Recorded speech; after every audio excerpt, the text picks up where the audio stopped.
Hello, hello. It's Aldwyn Altuney here. Welcome to Media Queen TV. We have the amazing Adam Bude in the studio today, and we're talking about the art of authentic selling. Now, a little bit about Adam before we start. He is a ultra successful six-figure sales pro and entrepreneur with over 2 decades of direct sales, marketing, and business experience. He has led, coached, mentored, and inspired thousands of salespeople and business owners globally, while continually generating over 7-figure annual returns for the companies he has operated and partnered with.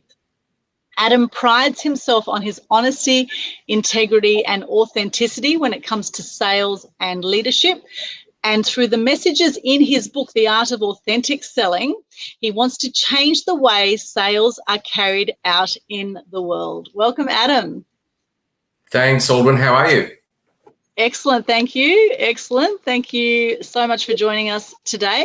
Can you tell us a little bit about why you did this book? What is it about sales that you want to change in the world?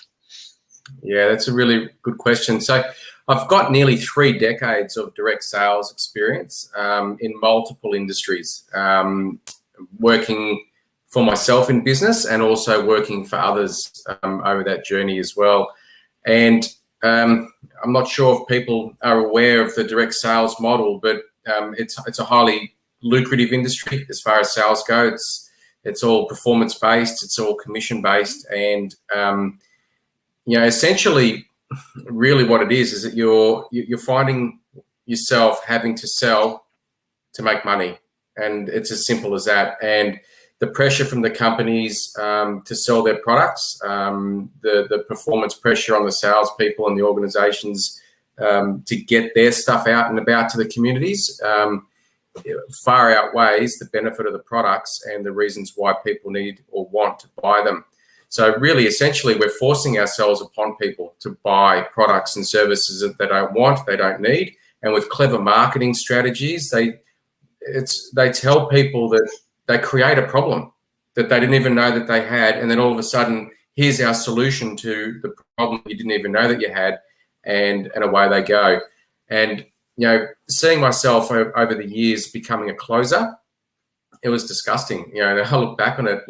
That's what I was labelled early on, the closer, and then finding myself selling products and services to people that I knew that they couldn't use and didn't want, all for my own was for my own financial gain at the end of the day.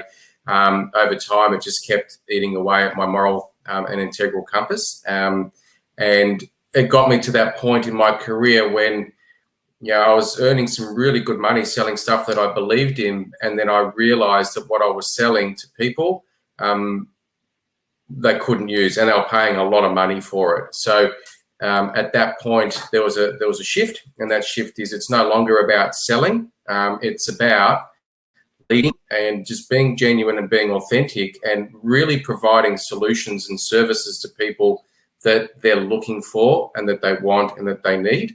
And when you're talking to people from that space, it doesn't become a sell. You're just a solution provider to what they're after. And from that point of view, we totally eradicate buyer's remorse. People aren't feeling like they're being pressured into purchasing. They're actually wanting to buy. They go away empowered. They go away happy. You're not having to just continually smash doors down. You're actually opening up income revenue streams because people like you, they trust you, they believe you, and they want to refer people to you. And then all of a sudden you're in a completely different space of operating from it. And that's the message that I really want to get out there. I really want to, it's not about KPIs, and it's not about the hard sell, and it's not about making money for the sake of making money. It's about being of service, first and foremost, to another human being. Yes, so important. And, trust is a huge thing when it comes to business in general. And I think where sales has become a dirty word for a lot of people is that there have been a lot of people that have been very unscrupulous with selling and have lied to get the sale over the line. And, Yep. you know, it still happens to this day. There are a lot of shonky salespeople out there. Yeah. However, you know, building trust is really crucial, and actually not selling someone something if it's not suitable for them is really important. Being honest with people that, no, look, this may not be the product for you right now. Maybe this one's a better option for you, or whatever. You know, that's a way of selling with integrity and authenticity, as you say, and that really is the buzzword now in business and in life, because trust is a massive issue for people. So It is. So I was just going to ask you, I mean, how do you feel when you know you've been sold to? Sometimes I just buy something if I just want to get someone off my back, you know, like sometimes it just feels that pushy, you know, with people. And afterwards, there's always the buyer's remorse. As you said, there's always that, oh, I wish I didn't do that, you know, or I did that for the wrong reason, or I really didn't need that, you know. Like I remember I bought a $3,000 Kirby vacuum cleaner when they came around and did the door-to-door selling on the vacuum cleaner. Yeah, and you know, they had me really worried about hygiene with my rugs, and you know, with how they were selling. It was you know, this $3,000. It's such a heavy thing and so hard to work with. And yes, it sucks pretty well, but hey, you know, I really didn't need a $3,000 vacuum cleaner in hindsight.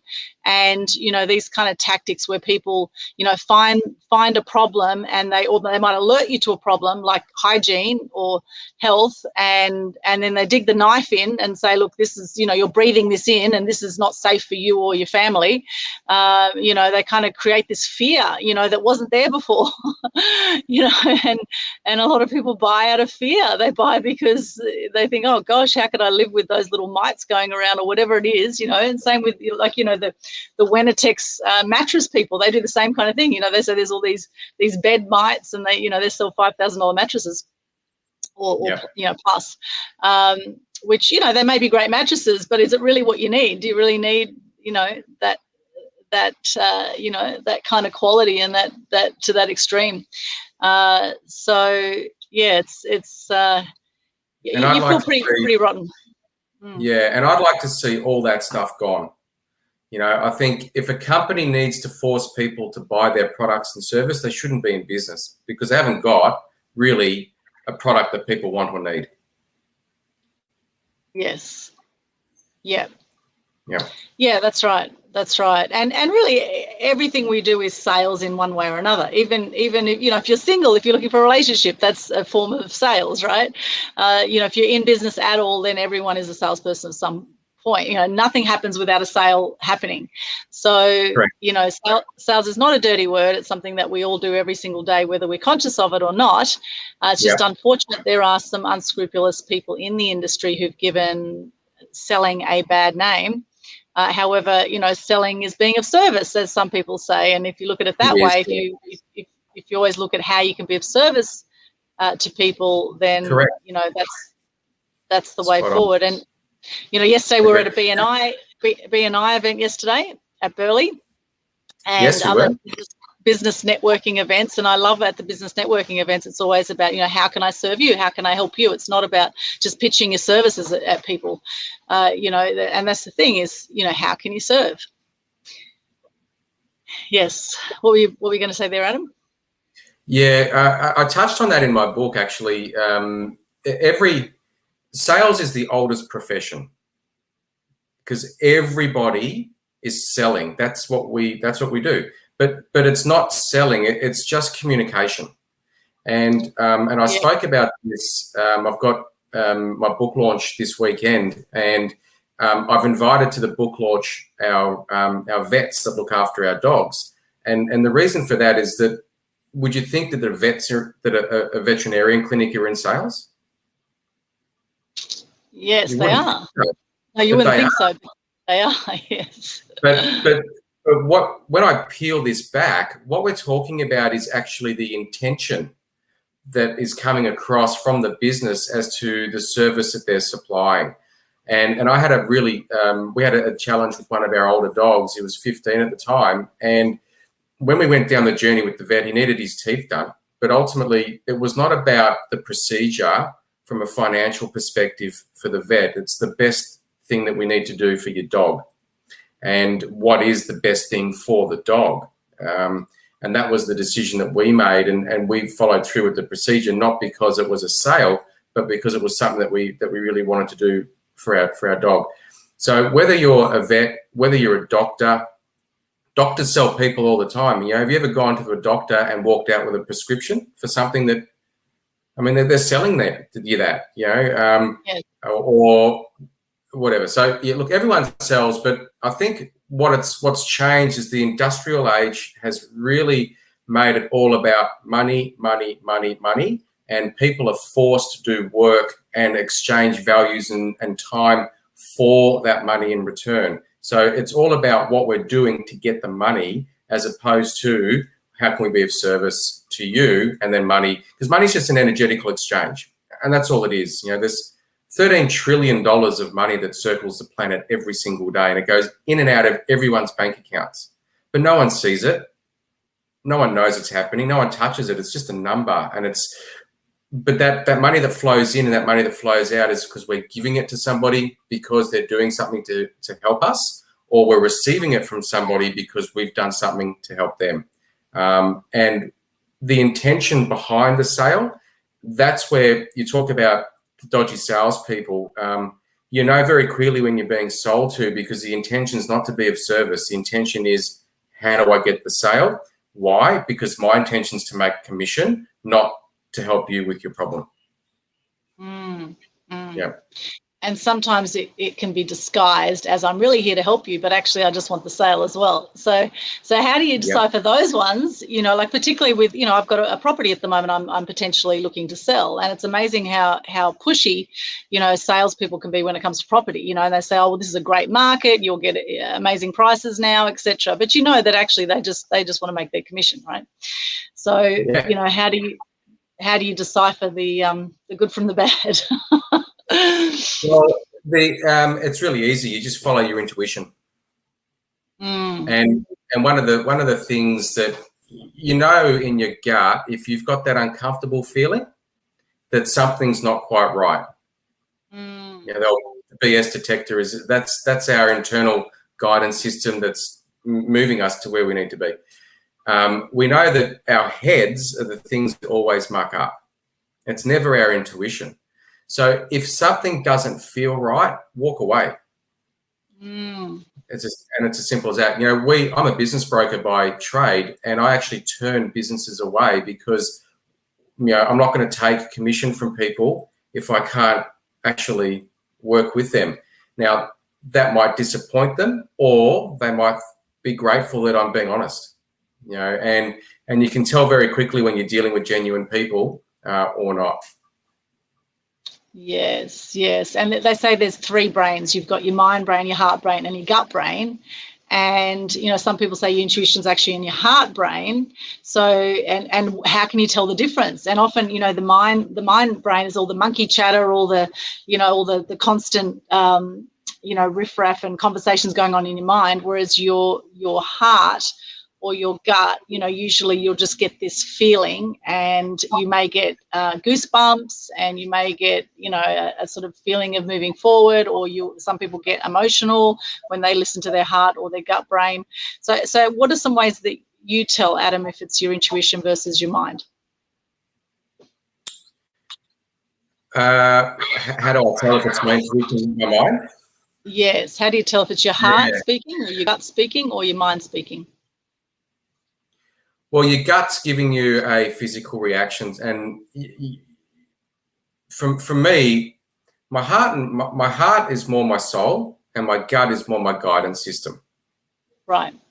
So that's how I look at it. So if I'm feeling it in here, if somebody offends me, in my mind I'm angry, in my heart I'm hurting, but in my gut I've got just a really yucky feeling. You know, so I follow that gut intuition. My heart is a different level, and my head, I've got to be careful not to allow that to get in the way. Yes, because that's the ego. Yes, that's right. The ego. Yes, our ego can be very deceptive. Our ego, as opposed to our soul and our higher purpose on the planet, which they say there's no greater purpose than being of service. So back to the service again, service and selling. Here it And is. just want to do a shout out for all our live viewers. Hello, Ibrahimovic. Nice to see you. It's a nice job there. Vanessa is saying hello. Hello, Vanessa. Hello for all our live viewers. Please let us know in the chat, where are you watching from right now? And do you have any questions for Adam on selling or the art of authentic selling? So, Adam, could you share a little bit of wisdom with us from your book? What are some tips that you have on how we can authentically sell? Yeah, I've already shared quite a few little nuggets. I think the most important thing is our intention. And our intention is the space that we are going to deliver our action from. So if our intentions are not pure, neither are our actions. So the number one tip that I have is have a look at what is your intention with the person that you're dealing with. Yesterday, I did a quick live stream on my Facebook page, and it was just, do you see people, like if a customer's coming to you or you're going to approach a new client, do you see them as people or do you see them as money? And I think that's just a very clear separator. If you see them as people, then our intention is to serve. If you see them as money, then our intention is to take. And that would be my number one tip. Yes. And a lot of people do operate business based on the numbers, and it's like one big game, let's get those numbers up, the KPIs and all that sort of thing. And then you have those that say, well, it's not about the money for me. I love what I do. It's not about the money. However, business is about the money, actually, isn't it, really? Otherwise, you may as well run a charity. So the numbers are important. Absolutely. Numbers are important. And, with the numbers, it's, okay, well, I think there's enough wealth in the world for everybody to live abundantly by, at whatever level of life that is for us. I don't believe you need to compare yourself to what other people are achieving, and I don't necessarily think you need to strive to be what you're not either. So first, it's understanding, where we are, who we are, and what our gift is, and all that type of stuff. But we are in business to make money. That's why we do it, because we do need money for everything that we live by. Everything costs money. So there's no problem making money. Money is great. Money makes you more of what you already are. So the more money that you make, the type of person that you are will be the difference as to what you do with that money. When we do that, though, from a company perspective, and salespeople, if I label a salesperson is afraid of losing their job if they don't meet their KPIs. So the company's objective is to make more money, pure and simple, and at any cost. They don't care. They've already told you that everybody is replaceable. So straight away, they've got people working for them out of fear, not from an empowered state. Is that a good thing? I don't know. I mean, we need people to make money. We all need to work together in order to make money. So having an environment that is allowing people to be the best that they can be, giving them the space where they have a vested interest in what they're doing, maybe some skin in the game, not moving the goalposts every time they get close to hitting their target, making it even harder, making them work longer hours, making them sacrifice more life just to keep jobs. I think there could be a great shift. And if we understand that people are our number one commodity, and if we understand that we're all in it together, and if we understand that we're doing it from a space of service, instead of setting a forecast of we want to make $500 million this year, why don't we set a forecast of how many people can we actually help this year? And if that's the way that we're showing up every day, the money side of it takes care of itself. The attitude of the organization is completely different. People will want to do business with you. People will refer business to you. Your cost of sale will drop significantly because it's just not another machine that's just using people to get what they want. So I think when the business world, and this is where I really want to head with my book, when the business world can change from operating from that space, they're going to make more money than they've ever made before because everybody's in alignment. Yes, and so that comes down to looking at a business's values, their vision, their mission. How important is all of that to a business? You help businesses sell, scale, grow, and sell businesses. So how important is that foundation work of getting really clear on your vision, your mission, your planning, your goals, and sharing that with the team? How important is all that, and what's the best ways that can be kept alive with a team? Yep. So from a business owner's perspective, are we talking? Yeah. Yes. In my book, one of the chapters was get into bed with the right company. So you're talking about values, you're talking about missions, you're talking about alignment. There's a lot of there's integrity as well, which is a really key thing. Companies will interview you, and it's important for you to interview them to make sure that there's alignment. If there's alignment, then the company, all it needs to do is share their vision of how they want to help and how they want to be of service and what they want to do to fellow humans. If the staff are on that same page and there's genuine buy-in, people won't just do what they need to do to get the job done. People will go over and above what's required to make sure that it's delivered. And that comes back from the perspective of the business organizations to be able to outflow that so that people feel heard, people feel valued, people feel wanted, and they're acknowledged for their efforts that they're contributing back to, the business, which is contributing back to society at a greater level. And then what's the best way to keep that alive ongoingly? Like, do you suggest weekly meetings with your team, or what's the best way to keep those vision, mission, goals of a business alive for the team? Yeah, it's a great question. I'd like to answer that question with this. There is a difference between a leader and a manager. So if your business is filled with managers, then they're not the type of people that are going to get the best out of people, because a manager is part of a hierarchy system that's going to do the required numbers in order to get a result. Mm-hmm. Most managers probably won't even do what they tell the other people to do either, because they're above it. Right. Whereas a leader is not a do as I say person. A leader is a do as I do person. Follow me. Let's roll our sleeves up. We're all in this together, and let's work as a team. And I know I don't know yourself, Aldwyn, how do you feel when you know that you're working with a leader, as opposed to how do you feel when you know you're being managed?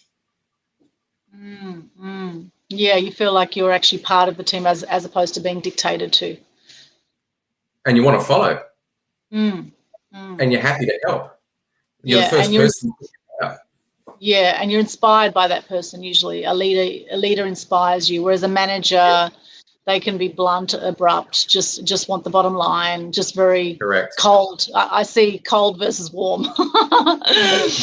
And I was having a conversation with a lady yesterday on the phone, and one of the things that I just can't stand is the term, don't take it personally, it's just business. So what's that? Where does the human race understanding what human beings need to be able to function, where does that even come into that? To me, that's just slavery. Yes. Yeah, very, very interesting. Well, the proof is in the pudding, I guess, with businesses. And, you look at some big businesses out there, what do they do? I know Richard Branson, he always worked on building the team. He always got experts around him that were great at what they did. He never claimed to be excellent at any one thing, but he was great at building teams. And the vision of, Virgin, etc. I don't know how they're doing nowadays since COVID, but I don't think as well, possibly. However, But if you look at great leaders, what are some of the traits that they have? yeah, exactly right. And then the other thing about being a great leader and having a great organization is knowing when to step away and allow other people the space to step into their own brilliance. We try to do too much and control. I think the word's control, that everyone is wanting to control everything. Whereas once we release that and once we allow other people the space to shine and grow, there's going to be natural growth that comes from all levels as because of that. Yes. The E-Myth is a fantastic book by Michael Gerber, a great book to read if you're starting out in business. It talks about the technician, running a company, and if you're good at something and you end up running a company, doesn't mean you're going to be good at running that company. You're good on the tools, and often the biggest thing that stops people is those technicians in those leadership roles that have this lone wolf philosophy that, no one else can do it as well as I can, or by the time I teach someone else, I could have done it myself. And, you'll never be able to grow a business that way. And I know that's been an issue for me over the years. I know I've been a bit of a control freak with my business, and it's been really challenging outsourcing. And, now I've had a full-time assistant now for 2 years or so. And even though she doesn't do everything quite the way I would do it, but at least a whole lot is getting done that I don't do now. I don't waste my time doing that, where I can focus on higher paid work. I can get her to do the things that are not the things that I'm good at. I'll focus on that and let her focus on the things that that I can do. But it's the sort of thing that I guess I'm undervaluing myself by doing those things, because I could be doing higher value tasks for my skill set, right? So looking at where you're most in flow, in where your zone of genius is, and focus on that, and then get other people to do the other things. So she's working on systems and things like that, which I'm not so naturally gifted at. My assistant is very good with systems and setting up all of that. So that's a great balance. So she's focusing on what she's good at, and I'm focusing on what I'm good at. And it is letting go. It's letting go. Things are not always going to be perfect. They're never going to be perfect. And, sometimes your assistants can do things better than you can even. And, learning to let go of that and building the team and building the right team. So what are some things to look out for when you're looking to build your team? What are some traits to look out for with team members? Yeah, that's a really good question, because people will tell you what you want to hear. So not actually tell you the truth. And I think that's why there's a probation period, or that's part of it, so you can really identify what is lip service and what's real. But I think when I've interviewed salespeople in the past, I haven't been interested in, and I wrote about this in the book too, as far as communication goes, only 7% of what we say, our words, 7% makes up communication. Yes. 38% is how we talk. It's the tonality that we have, and 55% of it is our physicality. And I learned this through NLP. So when I'm looking at salespeople, I'm not interested in what they tell me. If they're trying to impress me, they're actually turning me off. It's like a salesperson can't be sold to. A salesperson actually wants to buy. So what I'm looking for in people is someone who is genuine, someone who's got a really good energy about them, someone that's got a little bit of charismaticness about them as well, and someone that has demonstrated over time that they've been able to, succeed at what they've been doing along their journey. I'm very much looking from a sales point of view for people that are motivated to, grow and be better. And I've done a lot of personal development myself over the course. And if I ever see somebody and they tell me that they're going down the path of their own personal development, I know that they actually want to be better people. And the key to success in business is really, it comes back in my mind to the key, how successful you become as a person first. will then determine how successful you become as a business owner next. So that's what I look for in people. Those that are prepared to invest in themselves first and foremost so that they can be better people, because that will outflow. Yes, so be a better version of yourself. We never learn less, as they say. I'm a massive believer in personal development. I've invested a lot of time and money in my personal development and business development over the years, over the last 15 years, at least $500,000 into my personal and business development. And it's been extraordinary, you know, and I love learning. I'm a total sponge for knowledge, and I do take action on a lot of it too. There's some that I haven't. However, mostly I do take action. And even if you take some action from something you learn, then it's worth doing that. So hanging out with like-minded people, I think, is really important, who are, you know, above the line players. You know, I think attitude is really, really important as well. You know, do you find, you know, that a lot of people, you know, are they whinging? You know, people hanging around you, are they whinging? Are they below the line? Are they blaming others for things? Or are they taking responsibility above the line and creating the kind of life that they want? Correct. Now, Adam, you are from Melbourne originally. Now, we've got a lot of people at the moment, you know, with lockdown in Melbourne, it's been crazy down there. I know a lot of people from Melbourne are moving to the Gold Coast at the moment. Yep. And as soon as they can get out, they're getting out of there. There's just a huge influx of people, you know, looking for places to rent and to buy on the Gold Coast now. The market's going crazy, and a lot of people getting out of there. Now, you are very proactive, and I love this about a lot of Melbourne people that I've met. Very proactive. It's a great place, Melbourne. It's such an exciting place, the centre of the arts in Australia, and it was actually the original capital city of Australia as well before Canberra. Believe it or not, Melbourne was the original capital city, which is interesting. So for you, now I know you are very proactive in the community. You've set up a Facebook group. Now, what is it that drives you? And if you could just share a little bit about what is it that drives you with your proactiveness in the community? It all comes down to being of service. So I understand the law of reciprocity, and I understand the law of attraction, and I understand. I just understand how it all works. So when I spent my first 15 years of sales, rocking up to work and selling because that was my job, as opposed to being of service and wanting to help, I was constantly burnt out. I was overweight. I was sick. You were talking about attitude. My mindset was terrible. I wasn't a happy person. I wasn't good to be around because the focus was all on work, money, provide, all that type of stuff.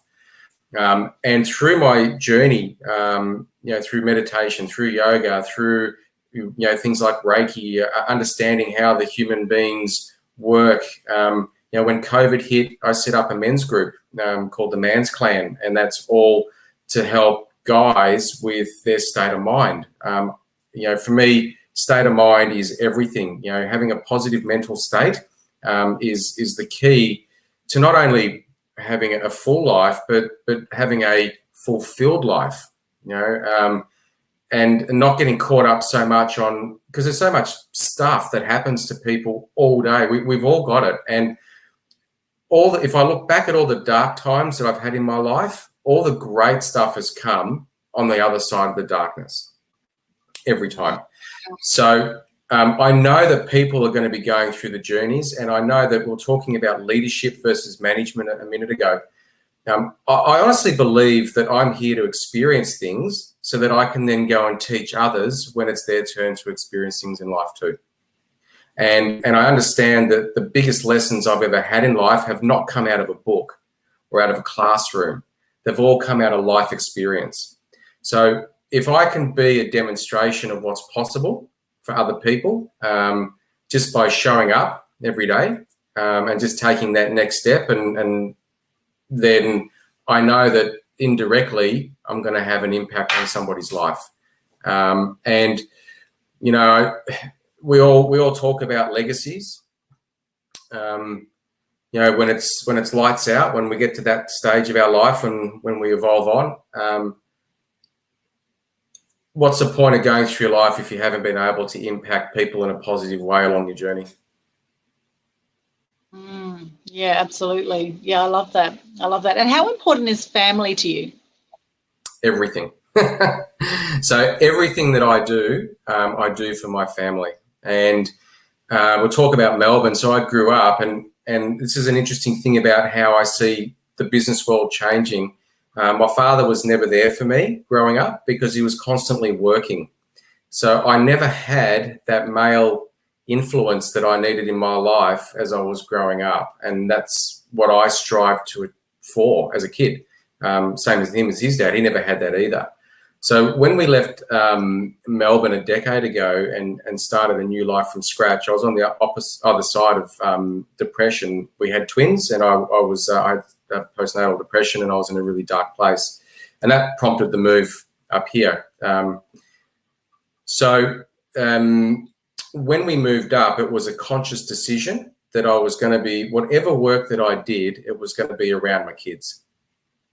And it was not going to be instead of not being there for my kids. So I'm that dad that drops them off. I'm that dad that picks them up. I coach my son's cricket team. I coach my son's football team. I'm there with my daughter while she's playing, guitar or piano or singing. With my wife, my dogs. I love my dogs. For me, my friends and my family as well. So connection and being there for people is what it's all about. And I think, because that's what my moral compass is as a person, I know that the sales world is just an extenuation of that. And that's why I do it. Yeah, beautiful. And it does look like you have a beautiful family as well. I haven't met them, but I've seen the photos, and you look like a beautiful family. So I think that's really wonderful that you've done that. And what about some tips to having a successful relationship and managing kids and business and all of that? What are some tips you could give people on that? Yeah, well, kids didn't come out with a manual, did they? So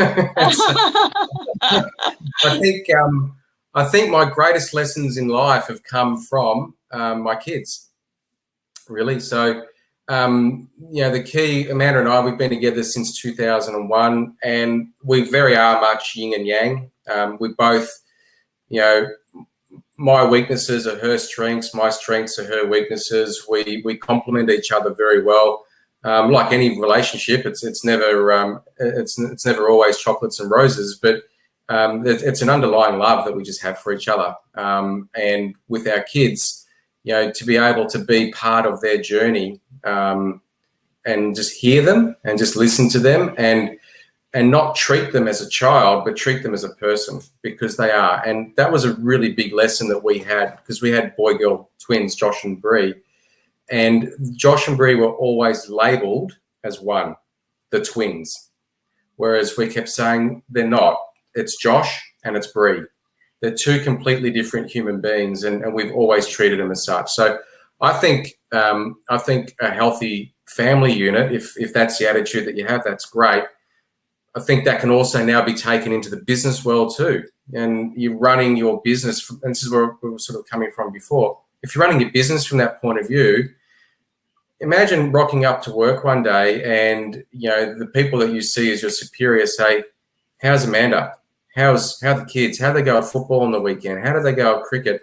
If they actually had a vested interest in your life, you're going to want to have a vested interest in their life. And that's where this happens, Like that great saying, people don't care how much you know until they know how much you care, right? And totally. it's the same with family, with business. People want that now more than ever. I think people want that connection. They want to be able to trust people.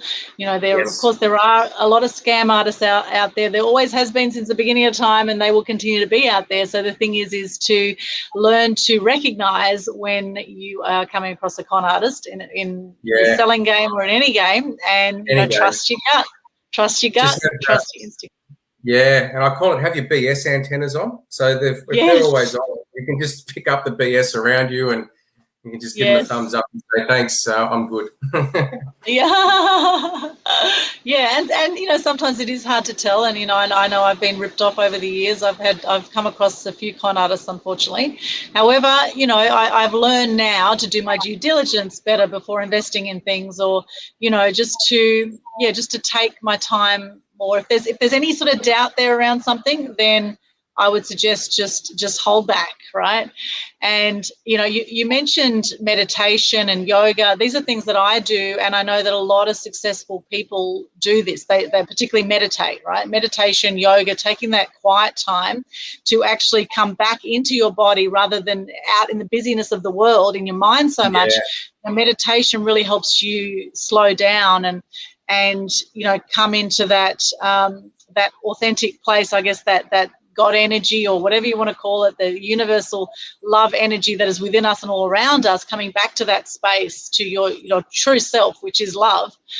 We are love, I believe, and we are beautiful beings by nature.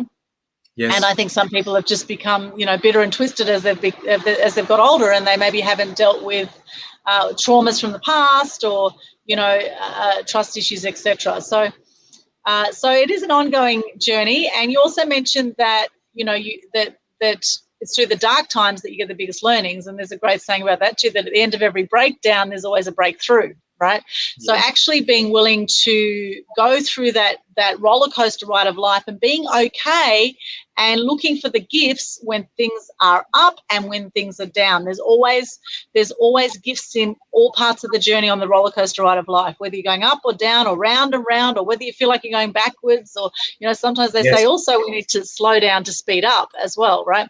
So taking stock, rather than being like the mouse on the wheel, as a lot of people are in business and in life, actually stepping back and going, hey, am I really doing what I love right now? Am I really in tune and on purpose with what my mission is here? And I'd love to hear from you, Adam, for those that are struggling right now to find what their purpose is, or what they're passionate about, or what they, maybe they've lost their jobs out there. Maybe, people are at that pivotal point and they don't know where to go from here. What do you suggest for people moving forward who might be in that space? Yeah, I think that's a great question. And simply, how many people, if let's talk about it from a work perspective, I guess. So how many people are doing a job or running a business in something that they don't enjoy? All right. Versus how many people are actually getting paid to do what they love? Now, if we focus more on getting paid to do what we love instead of getting paid to do what we have to do, we've got a completely different energy associated to that. And that's going to open up, if we understand how the law of attraction works, it's going to open up a lot more coming back in, because we're internally radiating that. So my suggestion is, and again, that's in the book too, is to write down everything that you are passionate about in your life. Whether it's cooking, whether it's sport, whether it's reading, whether it's whatever. Write it all down, and you could have a list of 100 or 200 different things that really bring you joy. And then from there, you just sort of start to work through, all right, what sort of businesses are operating from, we've got a storm coming through, so I hope it doesn't affect the line. How many businesses are out there in those industries that I can approach? And of those businesses, am I a consumer of their products? Because if you buy a product and you repeat buy that product, then obviously you like what you're buying. So can I actually be working within something that I'm a consumer of?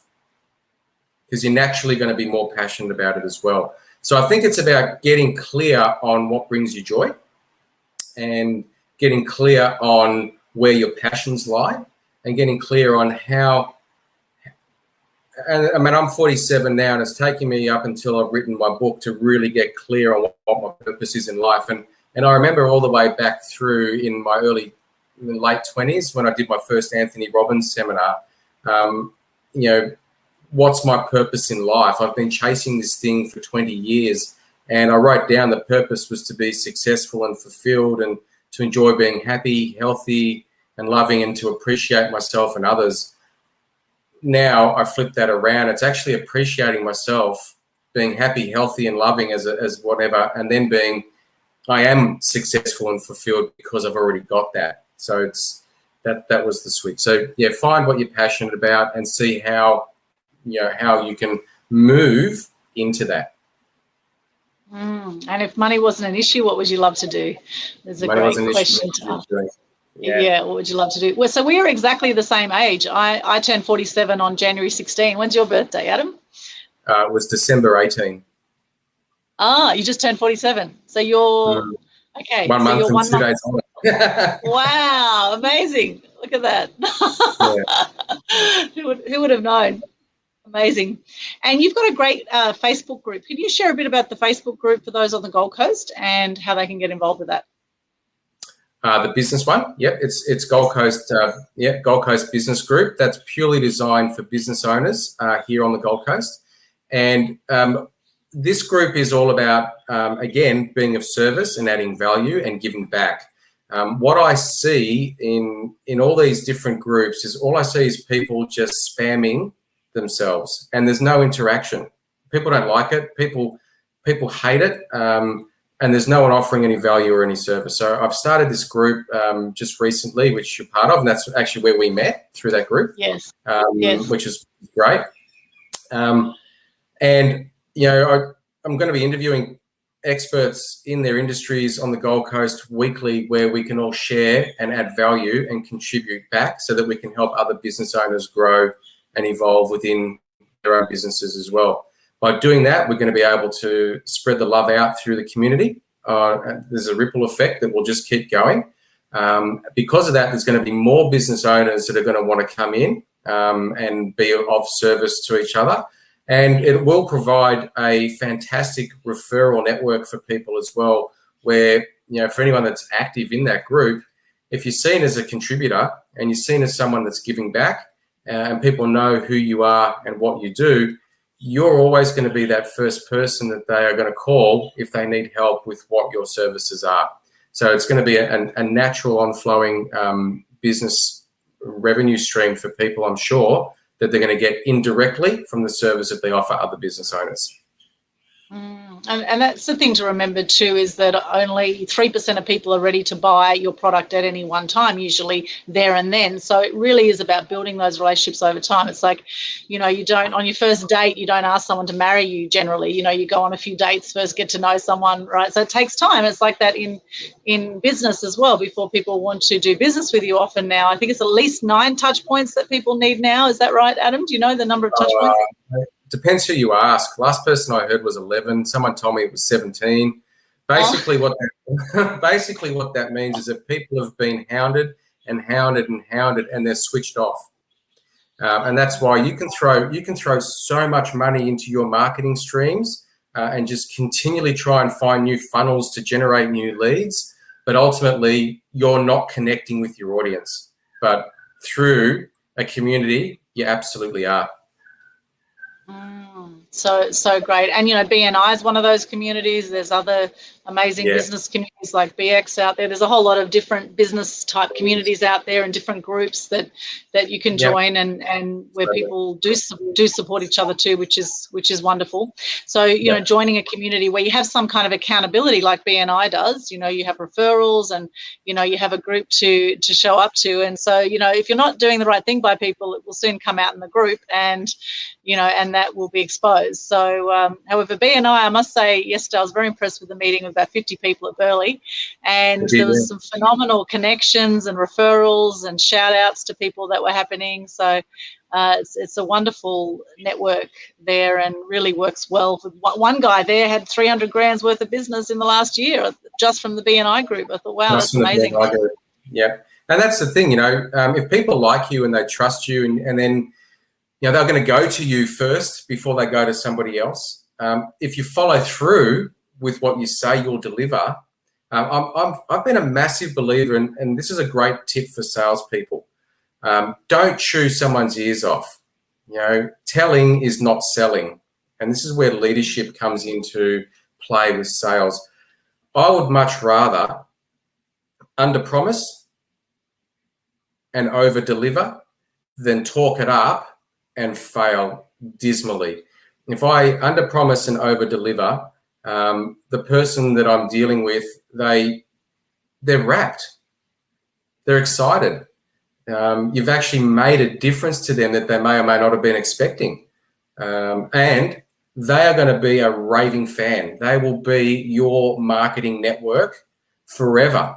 As long as you're doing what you're doing, they will continually refer to you if you keep showing up that way. Yes, so true. And some people in sales say it's important to ask a lot of questions of your prospect. So what are some good questions you could ask people, as I say, qualifying questions, so that you can get clear on what a client's needs are? What sort of questions do you ask? Yeah, open-ended questions as opposed to closed-ended questions. What, why, how? You know, if you're starting questions off that way, you're going to be invoking answers that are more than one word. So do you or whatever, you're just going to get a one-word answer, and it's not going to go anywhere. So my tip is to, and I don't like the whole questioning thing. I'd much rather it be conversation. So if somebody's coming to you for something, it's just a matter of getting to know that person, understanding what their needs are, and then saying what is important to you in X, Y, Z. And then you just show them the solution. Yes, that's very good. Open-ended questions, really important. And the solution may not be what you have to offer, as we're saying. So that's where, if you give a good referral, people will love you for that too. And if you don't just sell the product just because you want the money, it may not be the best thing for that person. So that, again, is caring. Yep. And they also will then still become a referral to you because they haven't felt pressured and they haven't felt sold to. And they'll say this, and someone will say, do you know anyone that does, I don't know, window furnishings? You know what? I do. This guy came to my house and he actually said to me, Adam, I could sell you this stuff now, but I'd be doing you an injustice because I know from what you've shared with me that you've got other plans in the future. So it's going to cost you a lot more to make changes. I'd rather not sell you that now. So as an example, to me, that was really ethical of him. And if anyone ever asks, I'd have no problems referring because I know that his interests are in the right place. Yes, absolutely. Your heart's in the right place. Vanessa's loving it here. So she says, great tip. Thanks for one of the tips you gave a while ago. Malak says, hi. Again, thank you for joining us on the live. Wherever you're coming to us from, please pop in the chat. Where are you right now? And do you have any questions for Adam on the art of authentic selling? I'm sure you have heaps of golden nuggets in that book of yours there. Adam, are there any others that you'd like to share today? Yeah, I think the biggest takeaway really from my book, which I love actually seeing my book on my desk. It's really cool. Yeah, could we have a look at it? Could you hold that up there for us? Oh, beautiful. Nice. There's me pointing at you.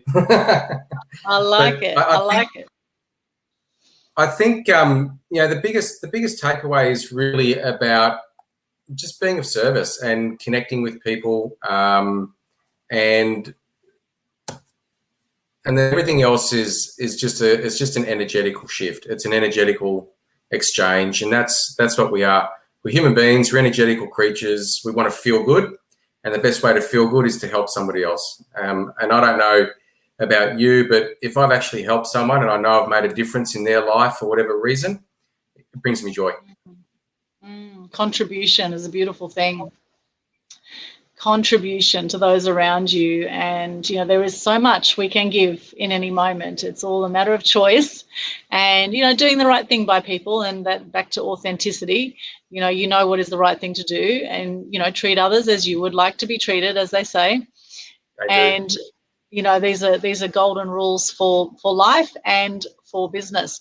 So Adam, can you tell us a bit more about the launch, and is this an open event that you're doing? What's going on for the launch? No, it's not open. It's closed. I've invited a select few close friends and business contacts that I've made here on the coast.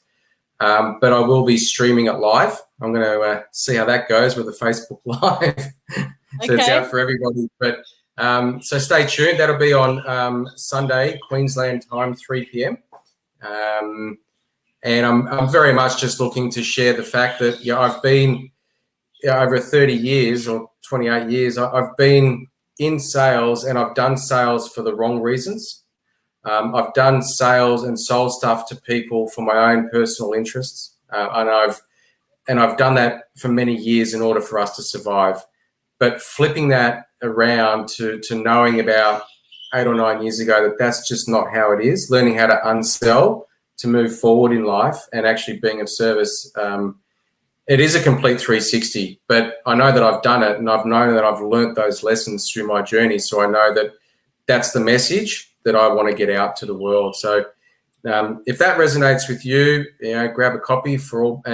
But I think what would make even more of a difference and bring me more joy is getting it out to more people by paying it forward. If you like what you read and you feel that there's parts of the messages that are in the book that resonate with you to help you start being different, then buy a copy for somebody else, because collectively, one by one, we can make a big difference on a much faster scale. Yes, beautiful. Pay it forward. And how much is the book, and where can people get it from? If you're in Australia, it's $29.95. You can go and buy it directly off the website, which is theartofauthenticselling.com, and it's $8.95 for registered post delivery on top. And if you do that, just pop your details in there, and I'll personally sign a copy for you as well. Excellent. Personally autographed. Fantastic. Well, congratulations on that, Adam. Sounds like an amazing book full of golden nuggets. So if you do want to learn the art of authentic selling, that sounds like a phenomenal book. Any other final words, Adam, today, or any general, quotes that you live by, or general other principles that you haven't shared already that you'd like to leave with people today? Yeah, that's a good question.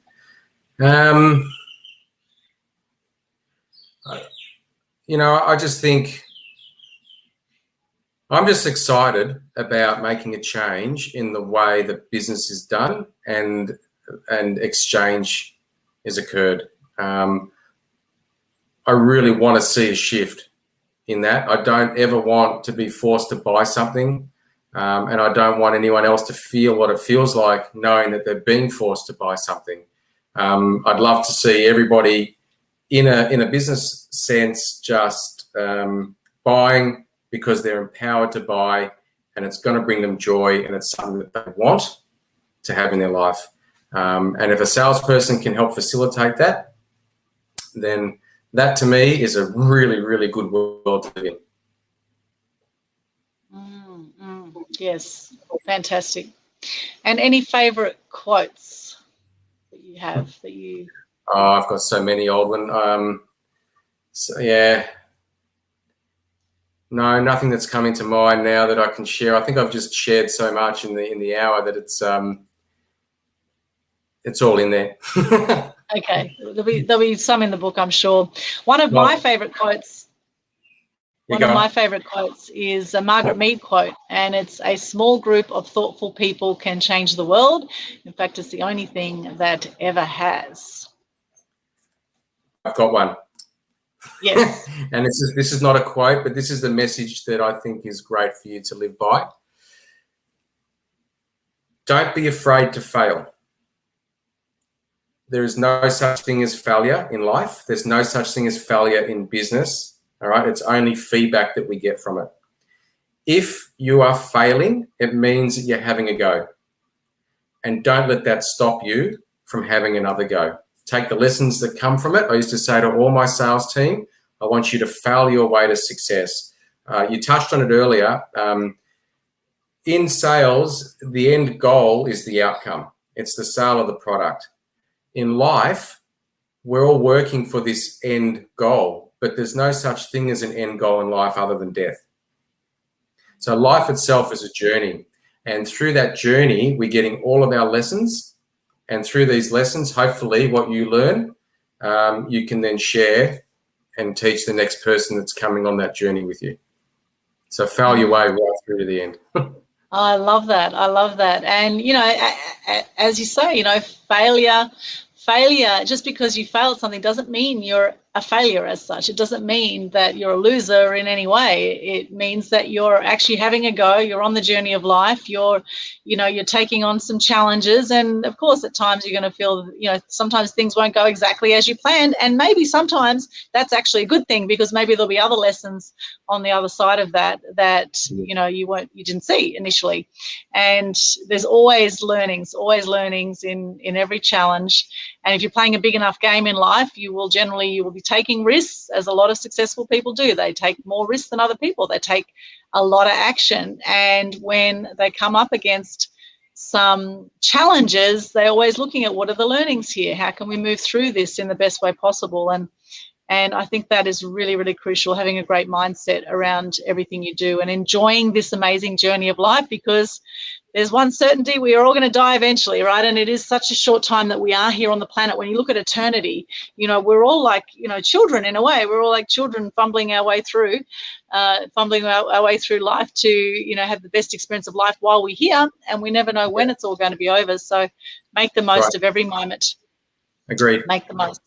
Make the most of every moment and keep spreading the love. I always say there's two places we come from in life. It's love or fear. So I have my little love heart here. So come from love as much as possible with everything you do. And it's important to love yourself and nurture yourself more than anything, because hurt people, right? And so if you're loving your life, loving what you do, then you're naturally going to spread that love to others. And as Gandhi says, be the change you want to see in the world. So, if you want world peace, then find that peace within yourself first. Find ways you can love what you do, love your life, that you can build relationships, which naturally will lead to more sales down the track of whatever it is that you're doing. As people trust you, they're going to want to work with you, as they trust and they like you, etc. And that comes down to you being authentic with yourself. Yeah. And that quote's in the book too. Beautiful. Fantastic.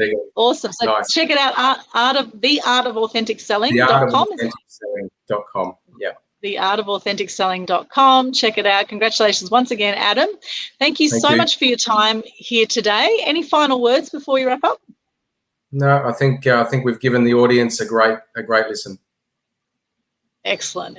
Thank you so much, Adam. It has been an excellent interview. What did you get out of it watching this right now? If you're watching this on Media Queen TV on YouTube, what did you get out of it? Well, if you're watching it on Facebook, love to hear what are some things you've learned today. Any sort of questions you have, we'll come back and we'll check the comments later as well. So just pop them into the comments there. Make sure you subscribe to Media Queen TV if you haven't already. There's about 600 videos on there, some amazing interviews such as this one with Adam and a whole lot of other extraordinary people. And we've also got the Global Good News Challenge, a whole lot of gratitude and love shared on those as well. And the next monthly challenge is the 1st to the 3rd of March. So if you want to know more about the Global Good News Challenge, helping to spread more truth and good news in the world, check out the Global Good News Challenge Facebook page. Also, our next Mass Media Tribe event is coming up on the 3rd of March. We have Carmen Braidwood, a reporter from Perth, TV and radio journalist from Perth, who's going to be speaking about confidence on camera in business. There will be a great free event as well, coming up 7 till 9 p.m. Australian Eastern Standard Time. And my next event, Free Publicity Secrets, is coming up 23rd of February. That's 9 till 1 p.m. Australian Eastern Standard Time. Free event as well. freePRsecrets.com is the link for that. So check it out. Google us. You'll find Adam and myself all over social media as well. So please connect with us. Reach out. And if you have any questions, I'm sure we would both love to hear from you and get your feedback. Thank you so much once again, Adam. Have a beautiful day or night wherever you are in the world. Thank you so much for joining us here at Media Queen TV, and we will see you again soon. Bye for now. Thanks. Bye. Bye, guys.